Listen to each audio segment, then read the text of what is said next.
The Christmas lights were glowing. Everyone was smiling. My parents handed me a wrapped gift and told me to open it in front of the whole family. Inside wasn't jewelry or a Christmas card. It was a legal contract demanding I give my entire $3.8 million inheritance to my brother. They actually thought I'd sign it, until the front door opened and the one person they never wanted to see walked in. Before we get into it, tell me in the comments where you're watching from. I always enjoy seeing where everyone is joining from. And if you're new here, subscribe so you don't miss future stories. Only a few months had passed since we buried my grandmother, Margaret Whitlock. I believed this Christmas would be the first step toward healing. My uncle's house looked beautiful, filled with music, warm lights, and the smell of fresh food. Family members greeted me with smiles that felt surprisingly genuine. For a moment, I thought maybe the tension after Grandma's passing had finally faded. That feeling didn't last. Just as everyone was about to sit down for dinner, my father stood up and tapped his glass. The room became quiet. He smiled at me and said there was one important family matter that needed to be settled before anyone could eat. Attorney Claire Bennett walked forward carrying a leather folder. She calmly placed several documents on the coffee table and turned them toward me. I looked down and immediately recognized my grandmother's inheritance paperwork. My mother gently rested a hand on my shoulder and spoke as if she were asking for a small favor. She said Cade had a wife, bigger responsibilities, and needed the money more than I did. All I had to do was sign the transfer papers and everything would stay peaceful. As I looked around the room, every face was fixed on me. That was the moment I understood the truth. This wasn't a Christmas celebration at all. It was a carefully planned trap designed to pressure me into giving away everything Grandma had left for me. I pushed the papers back across the table without picking up the pen. "I'm not signing," I said quietly. The silence lasted only a second before the room exploded with opinions. My Aunt Denise shook her head in disappointment. "I can't believe you're acting like this on Christmas. You've become so selfish." Before I could answer, my cousin Rachel crossed her arms. Grandma always wanted this family to stay together.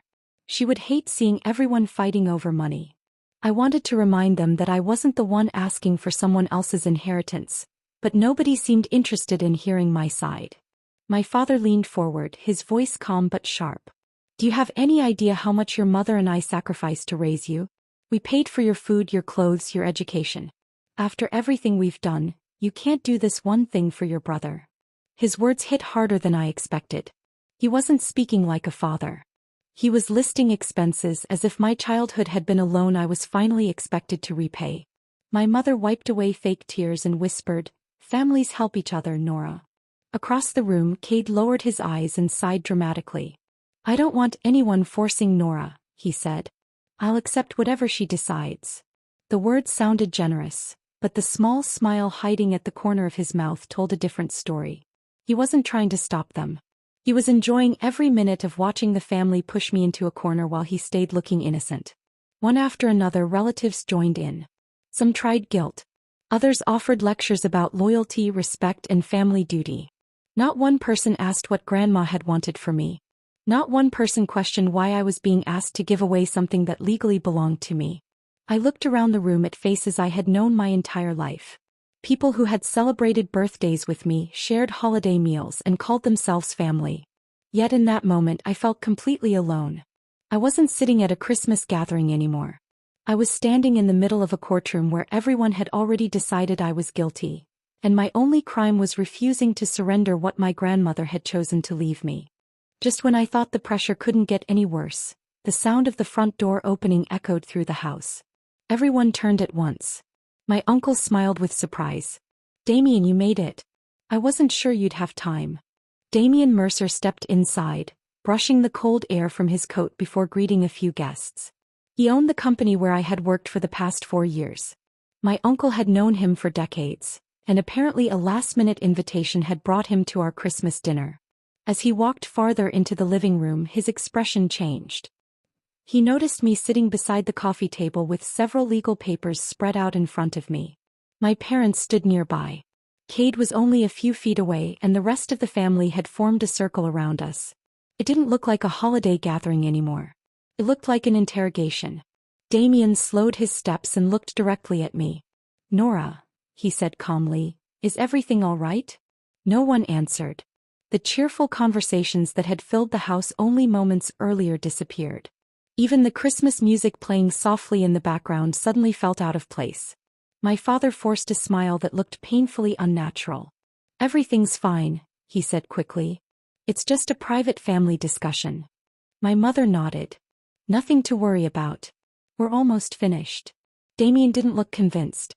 His eyes moved from my face to the unsigned documents on the table. Then he looked around the room, noticing the tense expressions, folded arms, and uncomfortable silence hanging over everyone. He had spent years leading a successful company. Reading people was part of his job, and this scene told him far more than my parents' words ever could. He looked back at me. "Do you want this conversation to continue?" he asked. It was such a simple question, but nobody else had bothered to ask me what I wanted all evening. Before I could answer, my father stepped between us. "I appreciate your concern," he said with forced politeness, "but this is a family matter." Damien remained calm, but he didn't move toward the dining room. He stayed exactly where he was, quietly studying the room, as though he already knew something important was being hidden behind polite smiles and Christmas decorations. Before anyone could say another word, Claire Bennett cleared her throat and stepped forward. "There is something everyone needs to hear," she said. She reached into her folder and carefully removed a sealed envelope. My grandmother's handwriting covered the front, and seeing it again made my chest tighten. I hadn't seen those familiar letters since her funeral. Claire looked around the room before speaking. "Margaret Whitlock gave me very clear instructions. This envelope was only to be opened if anyone ever tried to pressure Nora into giving away her inheritance." The room fell completely silent. My father's confident expression disappeared. My mother's eyes widened. Even Cade looked uncertain for the first time that evening. Claire broke the seal and unfolded the letter. She began reading my grandmother's words. "My dear Nora, if this letter is being read, then my greatest fear has come true." A chill ran through me. Grandma wrote that she had watched our family for many years without saying everything she knew. She had seen who visited because they truly cared and who only appeared when they wanted something. She wrote about the weekends we spent together drinking tea, shopping for groceries, and laughing over old family stories. She remembered every doctor's appointment, every holiday I stayed behind to help decorate her house, and every evening I sat beside her when she didn't want to be alone. Then the letter turned to Cade. Grandma didn't speak with anger. She simply told the truth. She wrote that Cade usually called when he needed money, a favor, or another chance after making another bad decision. She had helped him more times than anyone realized, hoping he would eventually change. Instead, the requests only became larger. Claire continued reading. "The money I leave Nora is not a prize for being perfect. It is protection. I know exactly who will try to convince her that she doesn't deserve it. If you are asking her to give it away, then you are proving why I made this choice." Nobody spoke. The words settled over the room like a heavy weight. For the first time that night, every excuse, every lecture, and every guilty smile began to fall apart because the one person who knew our family best had already seen this moment coming long before any of us did. Cade let out a short laugh and threw his hands into the air. "So that's it," he said. "We're supposed to let one letter decide everything?" Grandma was old. She didn't know the full picture. His voice grew louder with every sentence. "People change. That letter doesn't mean anything now." Before anyone could agree with him, Damien spoke. "I know exactly who you are, Cade." The room turned toward him. Cade frowned, clearly confused. "Have we met?" "Not socially," Damien replied. "But you came to my company several months ago asking us to invest in your business." I looked at Cade in surprise. He had never mentioned that. Damien continued without raising his voice. "You presented yourself as someone who was about to receive a large family inheritance. You claimed those funds would guarantee the success of your project." Cade's face slowly lost its color. My father looked back and forth between them, completely caught off guard. Damien folded his hands calmly. "Before making any investment, we conduct a full review. That's standard procedure." He paused for a moment. "Our team found unpaid loans, several failed business ventures, and financial records that didn't match the information you provided. There were also debts that you failed to disclose." The room became painfully quiet. "As a result, your proposal was rejected." Cade quickly tried to interrupt. "Those reports were exaggerated." Damien shook his head. They were supported by verified documents. Your application depended heavily on money that wasn't legally yours. I stared at my brother, trying to process everything I was hearing. Suddenly, the last few months began making sense. The unexpected phone calls from my parents. Their sudden kindness after years of keeping their distance. The family dinners they insisted I attend. Every conversation had quietly moved toward Grandma's inheritance. None of it had been about bringing the family together. They had been racing against time. If I signed those papers tonight, Kate could point to the inheritance as proof of financial backing and reopen doors that had already been closed to him. For the first time, I understood why they had turned Christmas into a courtroom. They hadn't invited me there to celebrate. They had invited me there because I was the final piece of a plan that was already falling apart. I took a slow breath and looked around the room. For years I had stayed quiet to keep the peace. Every holiday, every birthday, every family gathering ended the same way. If Cade made a mistake, everyone rushed to protect him. If I felt hurt, I was expected to get over it. Not anymore. I've listened to all of you, I said. Now it's my turn. Nobody interrupted. You keep talking about family, but you've never treated Cade and me the same. My father opened his mouth, but I raised my hand. No. You're going to hear this. I looked straight at Cade. The first car Mom and Dad bought you was totaled within 6 months. They called it bad luck and bought you another one. I turned toward my parents. When I needed a used car to get to work, you told me to save up and earn it myself. No one argued. Cade dropped out of college after thousands of dollars were spent on his tuition. You said he just needed time to find himself. I shook my head. I worked evenings and weekends to pay my own bills because you told me responsibility builds character. The room grew quieter. Cade borrowed money from relatives over and over again. Every time he promised to pay it back and every time someone else cleaned up the mess. Several people looked down at the floor. I never asked any of you for money. I found extra shifts, skipped vacations, and figured things out on my own. I felt years of buried frustration finally coming to the surface. And Grandma. My voice softened. How many weekends did any of you spend with her when she could barely leave the house? Nobody answered. I drove her to doctor's appointments. I picked up her prescriptions. We cooked together, watched old movies, and decorated her home every Christmas. I wasn't keeping score. I did it because I loved her. I looked around the room again.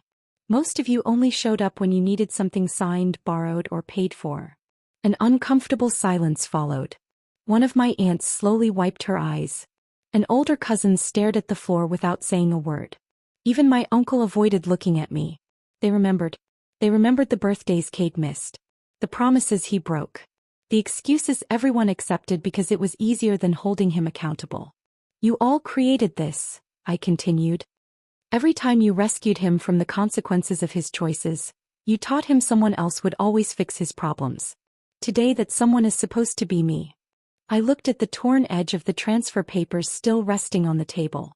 Grandma wasn't choosing between her grandchildren. She was choosing between responsibility and entitlement. She knew exactly what would happen after she was gone, and tonight every one of you proved she was right. Not a single person had an answer. For the first time in 20 years, the truth was louder than all the excuses, and no one in that room could pretend they hadn't heard it. For a long moment nobody spoke. The silence felt heavier than all the shouting that had come before. Then my father slammed his hand against the table. Enough, he shouted. I've listened to this nonsense long enough. Several guests flinched. He pointed directly at the papers still lying in front of me. You are going to sign those documents right now. His face was red with anger. If you walk away from this family over money, then don't ever call yourself a Whitlock again. His words hung in the air, waiting to frighten me into giving in. They didn't. My mother suddenly burst into tears. Nora, please, she cried. Don't do this to us. Think about what this will do to your father. Think about your brother. We can still have a wonderful Christmas if you just sign. She reached for my hand, but I gently pulled it away. The tears might have looked convincing to everyone else, but I had seen this before. Whenever the truth became uncomfortable, guilt was always the next weapon. Cade stepped forward with a calm voice, trying a different approach. Look, he said, I'm not asking for everything forever. Once everything settles down, I'll make sure you get some of it back. We can work something out.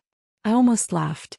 The inheritance already belonged to me, yet he was offering to return a small portion as though he were doing me a favor.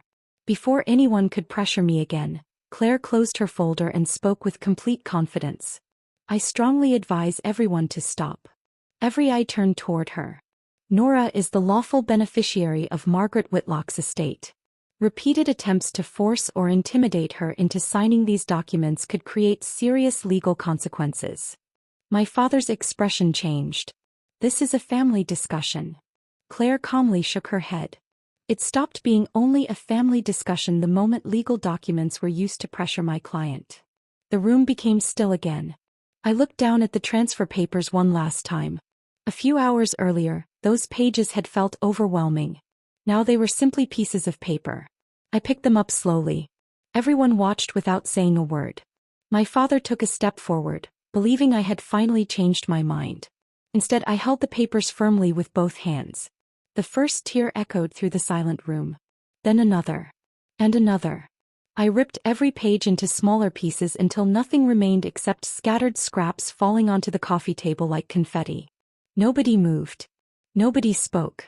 I placed the torn pieces in front of my family and quietly stood up. For the first time in my life, I wasn't asking for their approval. I had chosen myself, and no amount of anger, tears, or empty promises was going to change that. The moment I stepped away from the table, the entire mood of the house changed. Only minutes earlier, the rooms had been filled with holiday music, laughter, and the smell of Christmas dinner. Now all that remained was an uncomfortable silence broken by quiet whispers. One by one, relatives reached for their coats. No one wanted to stay. Some avoided looking at my parents. Others gave me small, apologetic nods as they walked toward the front door. A few looked embarrassed that they had joined the pressure against me. The celebration was over before dinner had even begun. Then Cade finally lost control. He turned toward our parents with anger written across his face. "You told me this would work," he shouted. "You said she'd never refuse." My father tried to calm him. "Lower your voice." "No." Cade snapped. "You promised me that money. You kept saying Grandma would never leave me with nothing if we handled this the right way." Every word made the truth clearer. This hadn't been a desperate idea created at the last minute. They had planned it together. My mother began crying again, begging Cade to stop talking. Instead, he became even louder. "I already made plans because of that inheritance.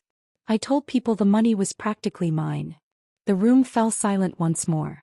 No one could pretend this had been about keeping the family together anymore.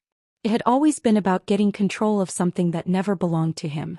My father looked exhausted, as though years of excuses had finally caught up with him. Damien quietly walked over and stopped beside me. "You don't owe anyone an apology," he said. I looked at him without speaking. "You respected your grandmother's wishes," he continued. "Standing up for yourself doesn't make you selfish. It means you finally stopped letting other people decide your worth." Those words settled something inside me that had been unsettled for years. I thanked Claire for standing beside me and picked up my coat. No one tried to stop me this time. As I reached the front door, I took one last look at the house. The Christmas tree was still glowing. Wrapped gifts still sat beneath its branches. Plates of untouched food remained on the dining table. From the outside, everything looked perfect. Inside, the illusion had finally fallen apart. I stepped into the cold night, where rows of Christmas lights stretched across the neighborhood. For the first time in years, I could breathe without carrying the weight of everyone else's expectations. I realized I wasn't simply leaving one disastrous holiday behind. I was walking away from years of guilt, favoritism, and manipulation that had shaped my life for far too long. The road ahead was uncertain, but it belonged to me. And that was the greatest gift I could have received that Christmas. The months after Christmas were surprisingly peaceful. For the first time in years, my phone wasn't constantly ringing with demands, guilt, or last-minute favors. I focused on my work, spent time with friends, and slowly built a life that wasn't controlled by my family's expectations. Then one afternoon, everything changed. There was a knock at my front door. When I opened it, my parents were standing there. They looked older than I remembered. My father's shoulders seemed heavier, and my mother's tired eyes told a story before either of them spoke. "Can we come in?" my father asked quietly. I stepped aside without saying a word. We sat in the living room, and for several moments nobody spoke. Finally, my mother broke the silence. Cade is in serious trouble. I listened. She explained that several creditors had taken legal action after months of unpaid debts. His business plans had completely collapsed. Bills kept arriving faster than they could be paid, and every attempt to solve one problem uncovered another. My parents had emptied a large part of their savings trying to help him. It still wasn't enough. My father looked down at his hands. We've done everything we could. I already knew what was coming. He took a slow breath. We were hoping, maybe you could help. The words hung between us. Not once had they asked how I had been since Christmas. Not once had they apologized for trying to take my inheritance. They had come because they had run out of options. My mother reached across the table. We know we made mistakes. We're family, my father added softly. I nodded. I agree. You made mistakes. Neither of them argued. I spent my whole life trying to earn your approval, I continued. I worked harder, asked for less, stayed quiet when things were unfair, and convinced myself that one day you'd see me the way you saw Cade. Tears filled my mother's eyes. But love isn't supposed to be earned, I said. Parents are supposed to give it freely. Instead, every time there was a choice, I was expected to sacrifice while someone else received another chance. The room became silent again. I don't hate either of you, I said honestly. I hope Cade finds a way to rebuild his life. I truly do. My father looked up with a small spark of hope. But I won't solve problems that were created by years of choices I didn't make. I stood and walked them to the door. I forgive you, I said gently. But forgiveness doesn't mean writing another check or pretending the past never happened. They left without arguing. As I closed the door behind them, I felt sadness, not guilt. For the first time in my life, I wasn't paying the price for someone else's decisions, and I knew I would never go back to living that way again. A year passed faster than I expected. When Christmas arrived again, I noticed something surprising. I wasn't nervous. There was no pressure to attend a gathering where I had to pretend everything was fine. There were no phone calls asking me to fix someone else's problems. The holiday felt peaceful in a way I had never experienced before. That evening, I invited a small group of people to my home. They weren't connected by obligation or guilt. They were people who had supported me, respected my choices, and stood beside me when I needed them most. Claire came by with homemade cookies, and Damien stopped in after visiting a longtime friend. We laughed over dinner, shared stories from the past year, and enjoyed a quiet evening without arguments or hidden agendas. For the first time, Christmas felt like it was supposed to. A few months earlier, I had used part of my inheritance to create the Margaret Whitlock Education Fund. I wanted Grandma's kindness to continue helping others. The fund supported hardworking students whose families couldn't afford college expenses. Reading their letters reminded me of my own journey. Many of them had worked long hours, cared for relatives, and kept chasing their dreams despite difficult circumstances. Knowing those students would have opportunities they might never have received brought me more happiness than simply watching numbers grow in a bank account. Damien remained an important part of my life. He never acted like a hero, even though his arrival that Christmas evening had changed everything. He simply treated me with honesty and respect when I needed it most. More than once I thanked him. Each time he smiled and said the same thing. You made the hard choice. I only happened to be there. Looking back, I understood what Grandma had been trying to give me all along. The inheritance had never been only about money. It gave me the freedom to stop living for other people's approval. It taught me that healthy relationships don't demand endless sacrifice from one person while rewarding another for irresponsible choices. I still missed Grandma, especially during the holidays. But instead of remembering the pain of losing her, I found myself smiling at the lessons she left behind. As I looked around the room that Christmas night, I realized I already had everything I needed. The greatest gift Grandma gave me wasn't the $3.8 million. It was the courage to protect my peace, trust my own worth, and understand that real family is built on love, respect, and honesty, not on what someone hopes to take from you. That lesson was worth far more than any inheritance could ever be.